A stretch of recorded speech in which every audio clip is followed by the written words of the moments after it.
Hey, I'm Paul, and in this video, I'm bringing you a really interesting story about a boy who claims to have been reincarnated and says that in his past life, he was on the Titanic.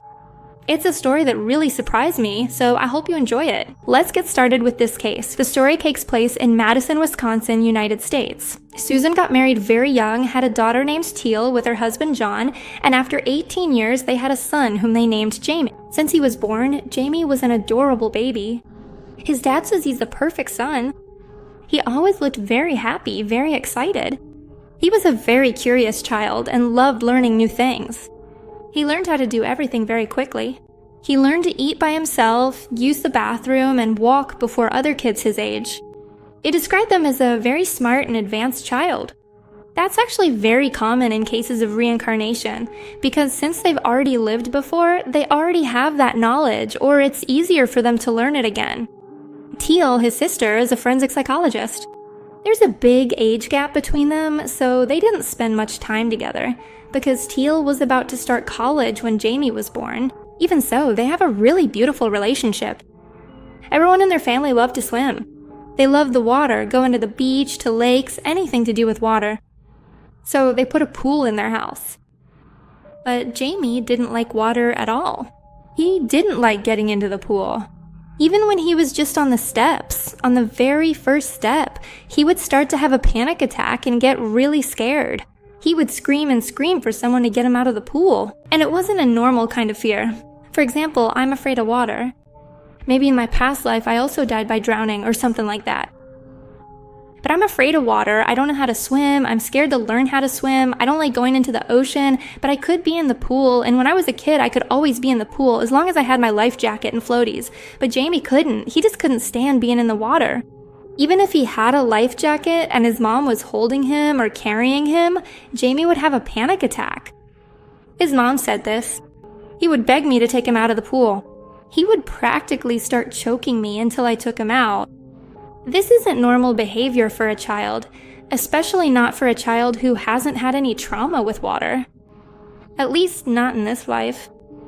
His older sister started to think or suspect that he had some kind of connection to the supernatural world when Jamie was 3 years old. They were out riding their bikes, and he said, "Mom likes to ride her bike too, her blue bike." His sister thought this comment was really strange because their mom never rode a bike. She didn't even have one. So she figured maybe he had seen a picture of her on a bike or something like that and asked him, "Did you see her in a photo?" And he answered, "No, I saw her through the window." Till told his mom about this and Susan was in shock. She told him that when she was a little girl, she had a blue bike, and somehow Jamie knew that. He knew that she liked to ride her blue bike, even though she had never mentioned it to him. So his mom asked Jamie, "How did you see me on the bike?" And the little boy answered in a really absurd tone, almost as if he was offended. He said, "Well, because there are windows in the sky, Mom. That's how I saw you." And this wasn't the first time the boy mentioned that there was a window in the sky. He had said this before. "I chose you, I was watching you, and I picked you to be my family. You know there are windows in the sky, Mom." Another suspicious thing is that even though he was advanced in some ways, he took a long time to start talking. His sister, who's a psychologist, said he had a speech impediment. So when he finally started saying words, his whole family was really excited. The strange thing is that when he started talking, he spoke with a British accent, even though they lived in the United States. And another suspicious thing is that he refused to say left-right because he said the correct term was port and starboard, which are the terms used on the vessel. His family thought that maybe he had heard this on TV or on some show, and they didn't bother to tell him it was incorrect. When Jamie was between 3 and 4 years old, he started having night terrors. In the middle of the night, he would start screaming in a panic and run all over the place. His mom said it seemed like he was looking for a way out. They took him to the doctor, who told them this was normal for a child, that it was normal for him to have night terrors and nightmares. But Jamie started sleepwalking, and the doctor told them they shouldn't wake him up when he was sleepwalking. just to be careful so he wouldn't fall, and they started setting up some little traps so he wouldn't go near the stairs and hurt himself on any of the furniture so he wouldn't fall, things like that.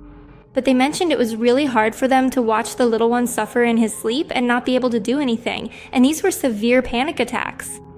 He would run and scream so much that when it was over, his pajamas would be soaked in sweat. And the most suspicious thing was that during these night terrors, he would scream and speak again with a British accent and say these things.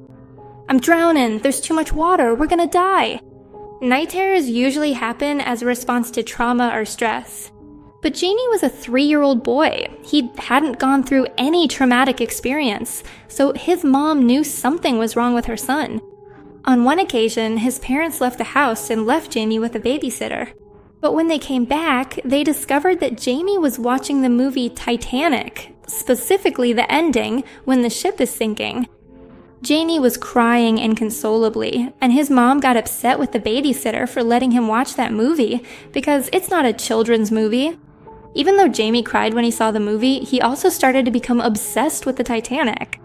He spent all this time talking about the ship and drawing pictures of the Titanic. His mom said that over the next 2 weeks, the little boy made 50 paintings of the ship.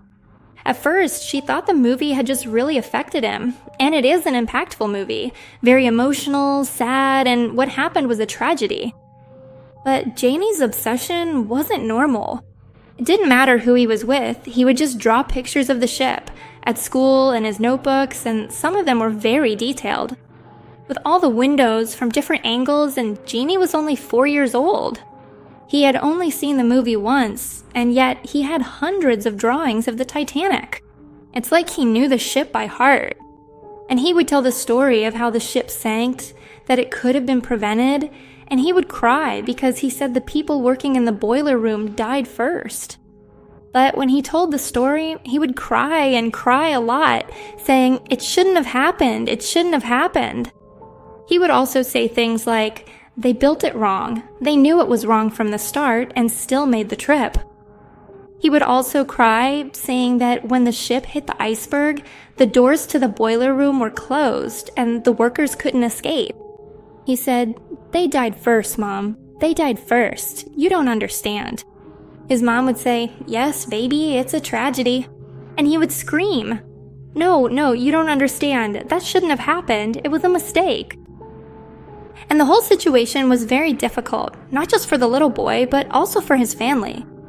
His mom said she would cry with him because it made her so sad to see her son act that way.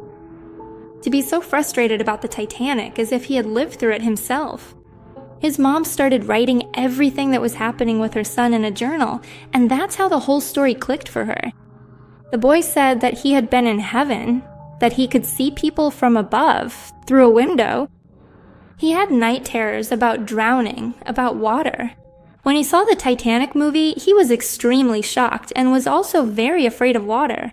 He was very scared to be in the pool. She thought her son had been reincarnated. It was the only explanation. She talked about it with her daughter, and she was the complete opposite of her mom. She didn't believe in the supernatural, and she thought that Jamie was simply obsessed. She was studying psychology. She knew that kids could get obsessed with certain topics, and that it was just a phase. But this obsession didn't seem to go away. On the contrary, he talked about it more and more.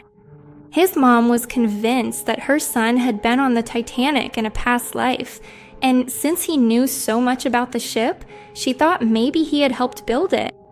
For example, in one of his drawings of the ship, there are 4 smokestacks, but only 3 have smoke coming out of them. His mom asked him why this one didn't work, and he was about 4 or 5 years old at the time. And the little boy answered, "That one's not real, Mom, it's just for show." His mom asked, "What do you mean?" And he replied with this, "It's not real, it wasn't used. They only needed 3, but they thought the ship would look better with 4. And that's actually true. It's something mentioned in documentaries about the Titanic. That information wasn't in the movie, so how could the boy have known it? His mom knew her son had an obsession or a strong interest in the ship and didn't want him to suppress it. So every time he talked about it, she would listen and encourage him. and she was always very understanding with him. She just wouldn't let him watch the movie. But then the Titanic video game came out. The point of the game is to stop the ship from hitting the iceberg, and his mom agreed to buy it for him. His brother played it with him for the first time because he was just a kid and didn't really know how to use the computer. It's a game where you're inside the ship and you have to look for clues to win. His sister said that the game guides you with clues, and the first place you have to go is go to the captain, and he gives you the first clue, and then you keep going from room to room until you find the place where everything gets solved. But Jamie didn't want to play the game that way. He wanted to go straight to the solution and kept saying, "Go to the port, go to the port." So his sister agreed, and when they got to that part, they won the game. Jamie managed to get to this place without having played the game before. He just knew that's where the solution was.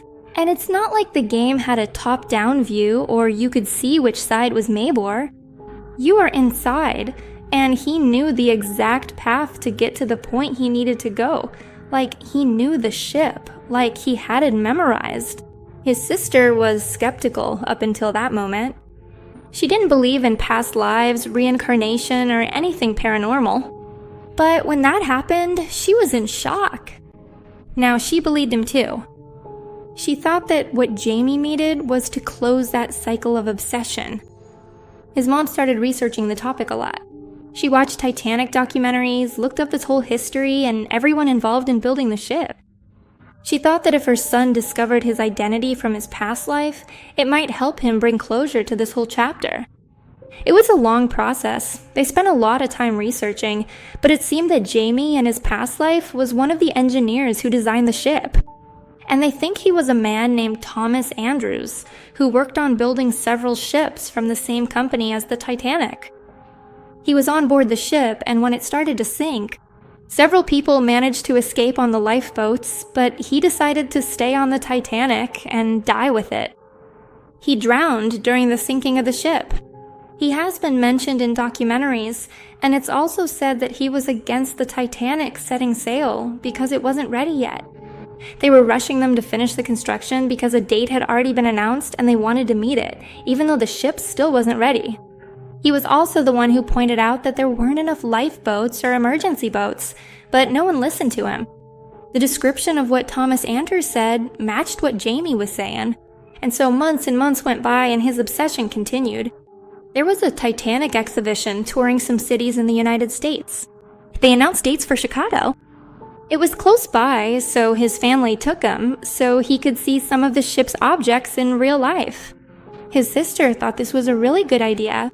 She thought that maybe seeing it in person would make something click for him and help him get over this phase. Teal said she just wanted him to be a normal kid.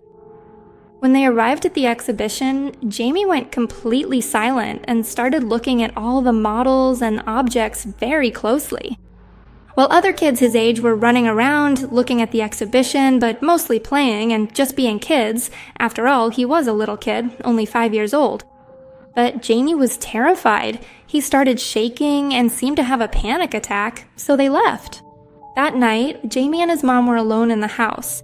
Her son was asleep and she was watching TV, when suddenly she heard a very loud bang coming from the little boy's room. And then more banging noises. She said the banging started to become rhythmic. Bang, bang, bang, bang. His mom ran to his room and found her son in bed, almost convulsing and shaking. Before she could do anything, calm him down or help him, he started to scream. Which can be translated as he's sinking, or he's falling, or he's going down. He screamed, and I cannot tell you the terror in his voice. It didn't sound like a little boy. It sounded like a man. His mom said that was the worst dream, nightmare, night terror her son ever had, and she called it the death dream.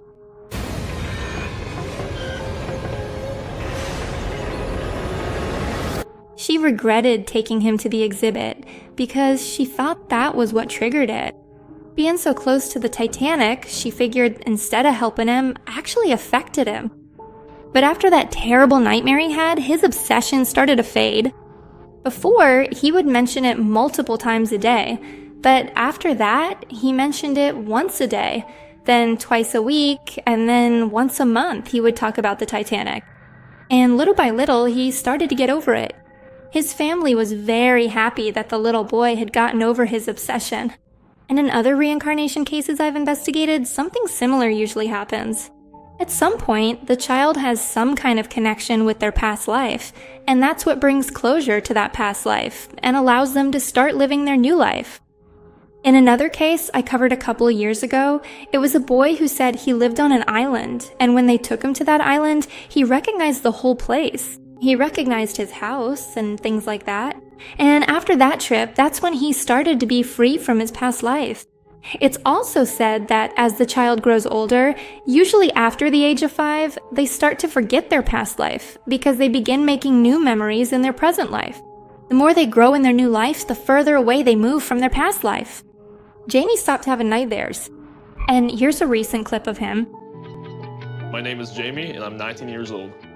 I am in college right now, and I'm studying animation, 3D modeling, and concept art. Jamie said that the connection he has with the Titanic will always be a part of him, a part of his life, but that now he's focused on living in the present.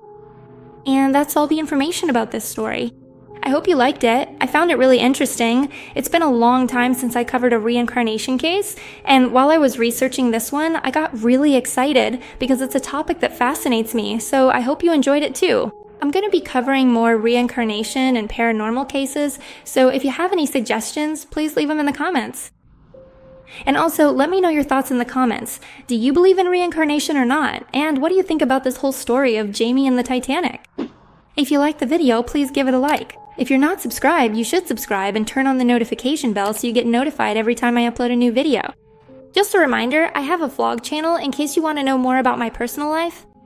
I also have a podcast with my friend. It's really interesting, all the topics we talk about. I highly recommend it, and not just because I'm on it, but because it's genuinely good. Follow me on my social media. I love you all so much, and I'll see you in the next video. Bye.